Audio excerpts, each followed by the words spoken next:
أعوذ بالله من الشيطان الرجيم بسم الله الرحمن الرحیم عزیز طلباء السلام علیکم ورحمۃ اللہ.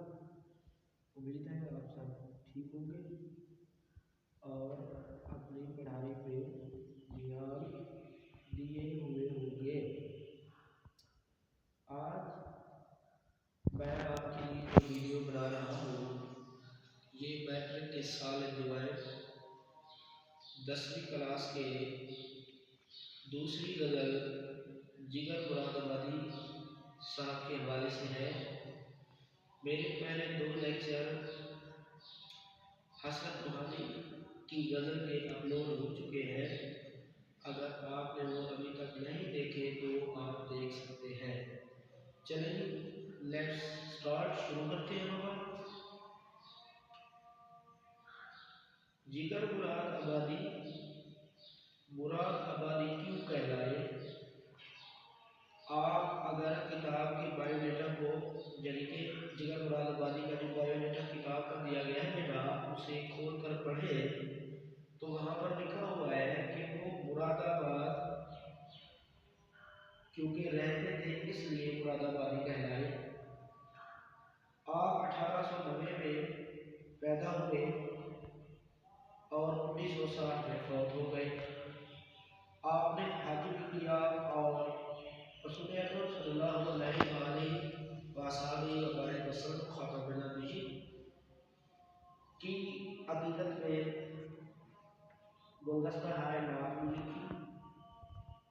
اصغر مولوی صاحب جو ہندوستان کے علاقے گوڑا میں پیدا ہوئے. آپ کی مذہبی رغبت میں ان کا بہت ہاتھ ہے. آپ کی تصانیف میں شعلہ طور، آتش گل، داغ جگر اہمیت کی حامل کتب ہیں. آپ کے والد علی نظر صاحب دیوان شاعر و مدرس ہیں. جگر مراد آبادی اردو غزل میں تغزل کے سارے عناصر کو برتنے کا فن بخوبی جانتے تھے. جگر مراد آبادی کی آواز خوش الحان تھی. وہ مشاعروں میں جب بھی غزل پڑھتے تھے تو گا کر پڑھتے تھے. ویسے عزیز طلباء جگر مراد آبادی صاحب کی غزل میری مترجم آواز میں بھی یوٹیوب کے اپلوڈ ہو چکی ہے، آپ اسے سن سکتے ہیں. یہ ایک اچھا طریقہ ہوتا ہے پڑھائی کا. جیسے کتاب کے آؤٹ کمز میں لکھا ہوتا ہے کہ کسی خوش الحان بچے کی کلاس میں ہم نعتیات غزل پڑھوائی جائے. بہرحال ہم اپنے لیکچر کو باقاعدہ اسٹارٹ کرتے ہیں. آج کا ہمارا لیکچر جو ہے جگر مراد آبادی کی غزل پر ہے اور یہ 2 ویڈیوز پر مشتمل ہوگا. پہلی ویڈیو میں جیسے کہ ہم اس کا جو ہے نا محاصرہ کر رہے ہیں کہ جگر کے والد جگر بنارس میں پیدا ہوئے کسی وجہ کی بنا پر مراد آباد آئے اور مراد آبادی کہلانے حج کی علی سنت جو ہے سبق کی ہوگا. آج کا ہمارا پہلا شعر ہے آدمی سے ملتا ہے. ہاں جی میں ادھر لیکن وہ میرا حوالہ کرتا ہوں. یہ دیکھیں تو آپ کو دکھائی دے رہا ہوگا. آدمی سے ملتا ہے دیر مگر کب کسی سے ملتا ہے. اس کے اگر ہم حل مدد کریں تھوڑی سی یوں سیدھی لکیر کھینچیں گے اپنے پیپر پر اس طرح سے میں نے لکھے گے بیٹا آدمی انسان کا باپ الٹا کما بشر کا باپ. اس طرح اور کوئی مشکل معنی بنتا ہی نہیں. دل اردو میں دل کے معنی ہوتے ہیں جی بیٹا. صحیح ہے بیٹا. جی کو دل کہتے ہیں، دل کو جی کہتے ہیں. اس کا مفہوم نہیں بیٹا.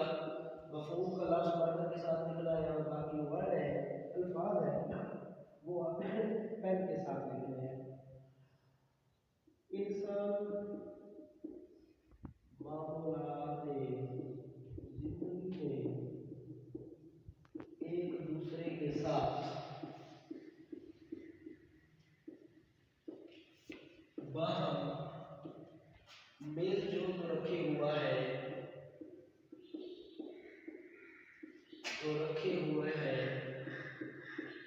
مگر افسوس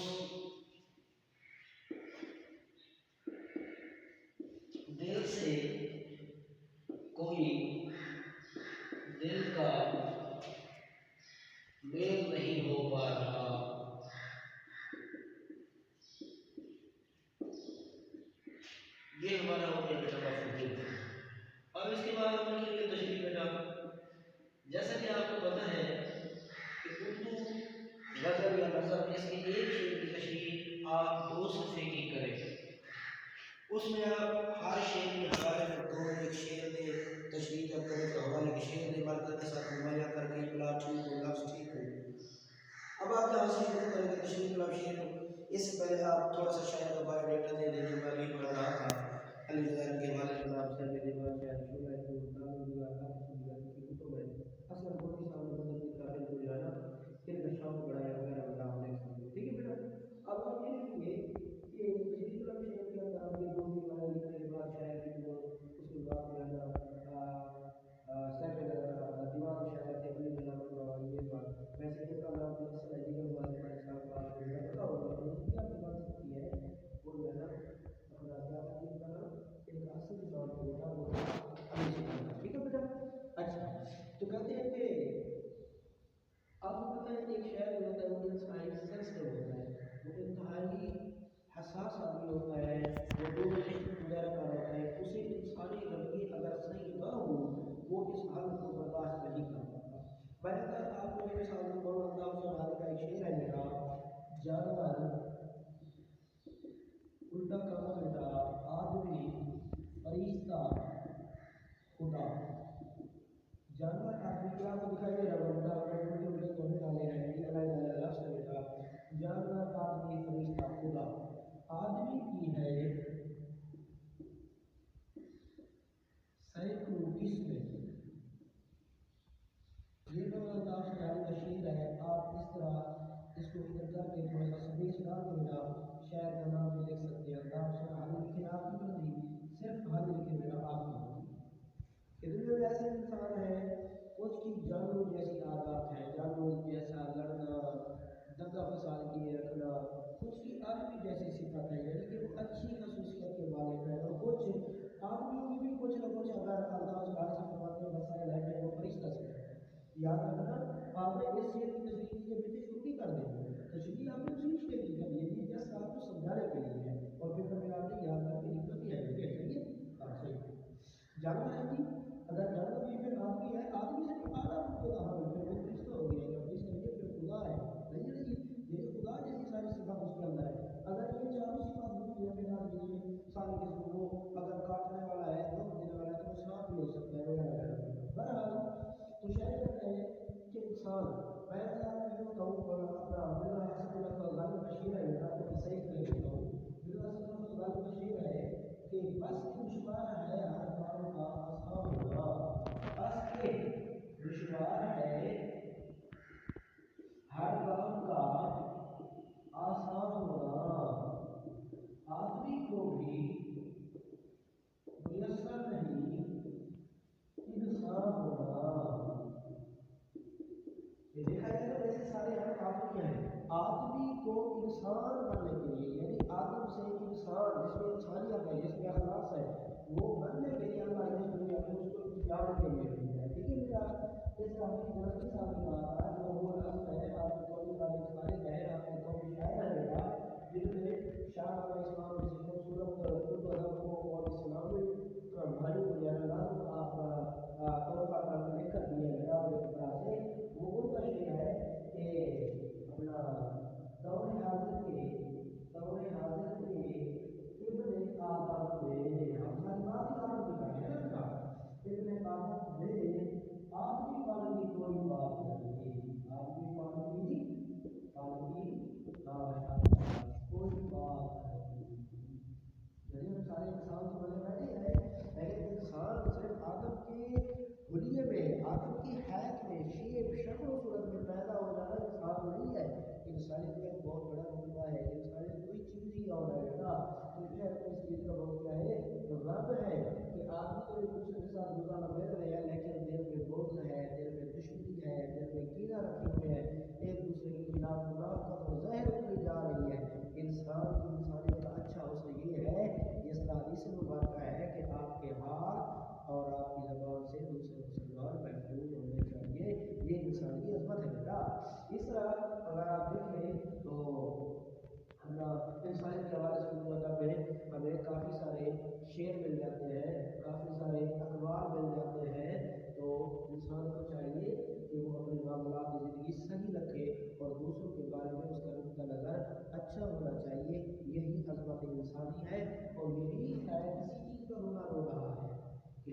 शायद हमें वो शेर याद आ रहा है, हिंदू ही बनेगा, हिंदू ही बनेगा, बनेगा ना मुसलमान बनेगा।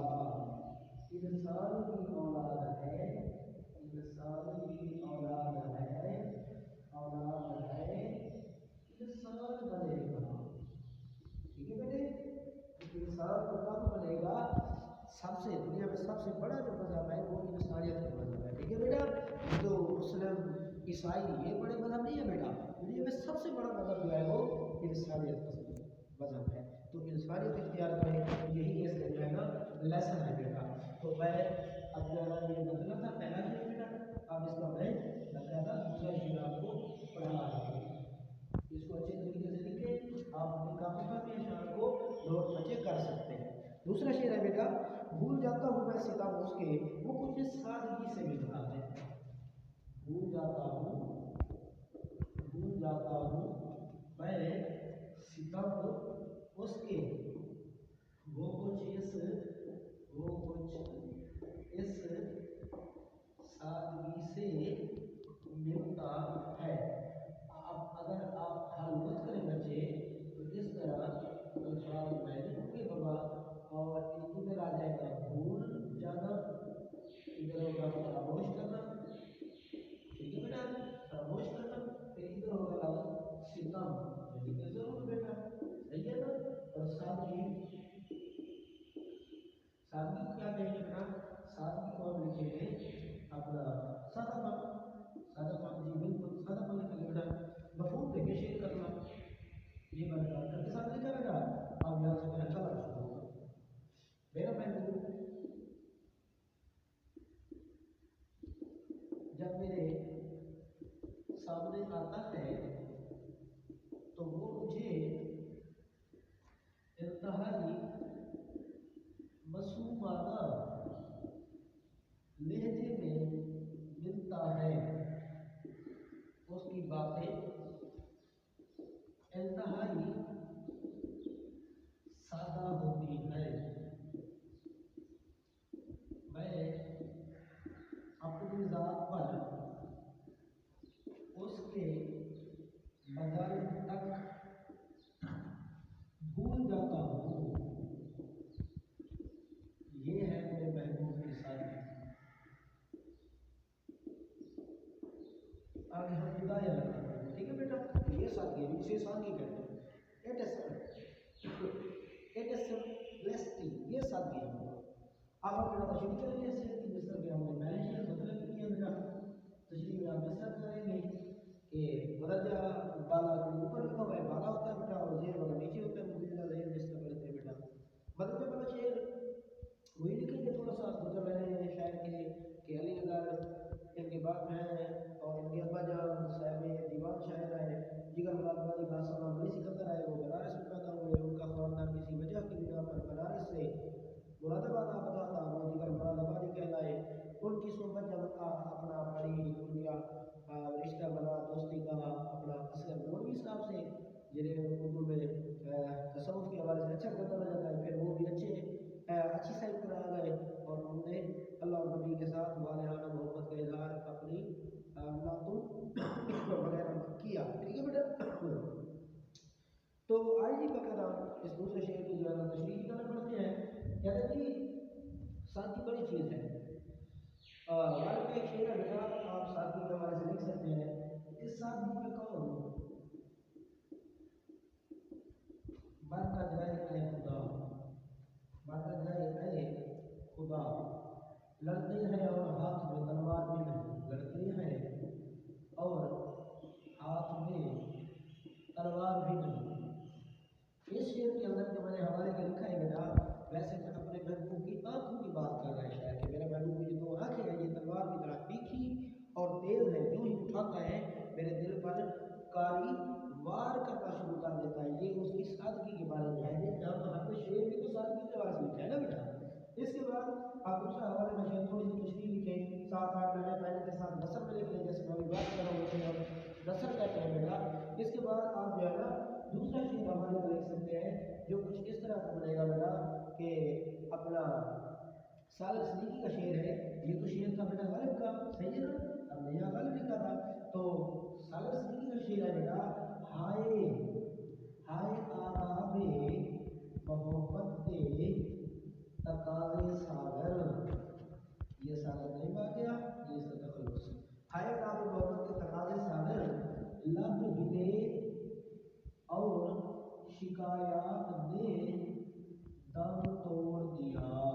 कि मैं अपने महबूब का गिला करना चाहता था, मगर इससे पहले कि मैं अपने महबूब का गिला करता, मेरे होठों में हल्की सी जुम्बिश तो हुई, हरकत तो हुई कि मैं बोलना चाहता हूँ, लेकिन मैं बोल ना सका। क्यों ना बोल सका?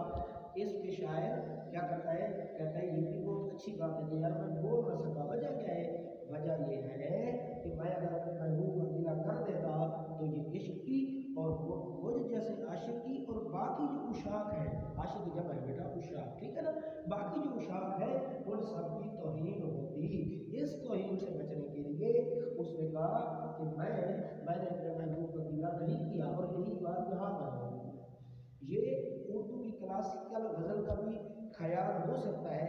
जदीद शुरा में ये जिगर गिरात एक अहम मकाम के हामिल है बेटा।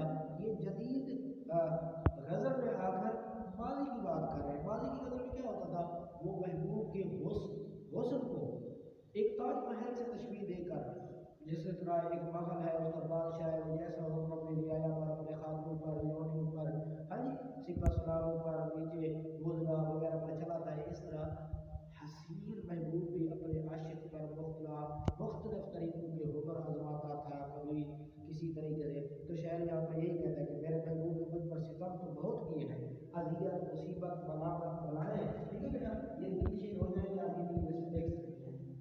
अजियत मुसीबत मलामत, पूरे ये सारे उनके कामे हैं बेटा। एक क्लास के बाद अजियत, सही नहीं किए वाली दो बजे, अजियत मुसीबत मलामत बलाएं, तेरे इश्क में हमने क्या क्या ना देखा, क्या क्या ना देखा।